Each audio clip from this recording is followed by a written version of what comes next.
Hello everyone, today I'm going to be talking to you about a plant that we in Singapore call the Laksa Leaf, Persicaria odorata. It's also called Vietnamese coriander and daun kasum in the Malay language. My name is Mikhail and I'm from Gardens by the Bay. You've joined us for Bringing the Gardens Home. In this series, I'm going to be talking about some of the edible plants I have in my home to inspire some of you to get gardening yourselves. This over here is a Laksa leaf.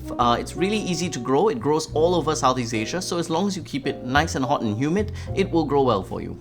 It likes quite bright light. I have mine in a very bright aspect where it gets bright diffuse light the whole day. It's not one of those that you can keep indoors because what will happen if you give it too little light is it will lose a lot of the lower leaves, it'll become very straggly and you'll end up with a very unattractive plant in general. However, if you give it lots of light, it can take full sun by the way. If you give it lots of light and lots of water, it really does want to be kept moist all the time and it will show signs of dryness very easily.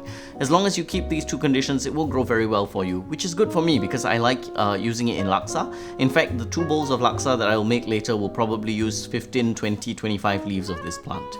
The good thing also is that it's easy to propagate and you'll be able to do cuttings from this really easily.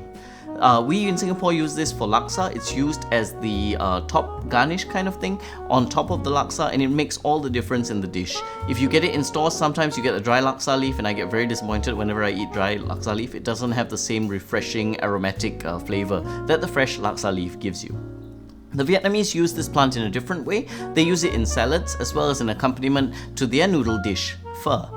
I also know that they make it into an ice blended drink. So I've had it in Vietnam where it was really hot in the summer. I've had it in an ice blended drink where they use Thai basil, mint, this and a little bit of sugar and it was really refreshing. How would you use the Laksa leaf in your recipes?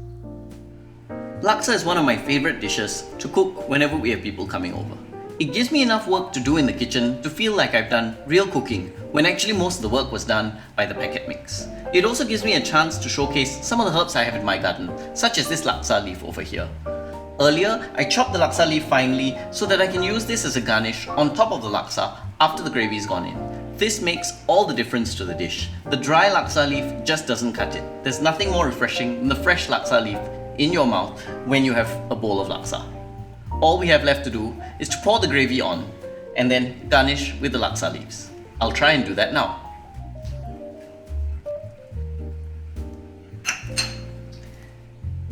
And a nice liberal sprinkle of the Laksa leaves.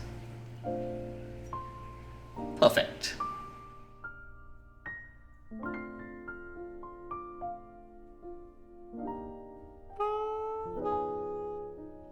Thank you for joining us and stay tuned for the next episode. But before that, if you'd like to see me attempting to cook again, drop a comment below and tell us what you'd like to see me cooking. Thank you. Join us again soon.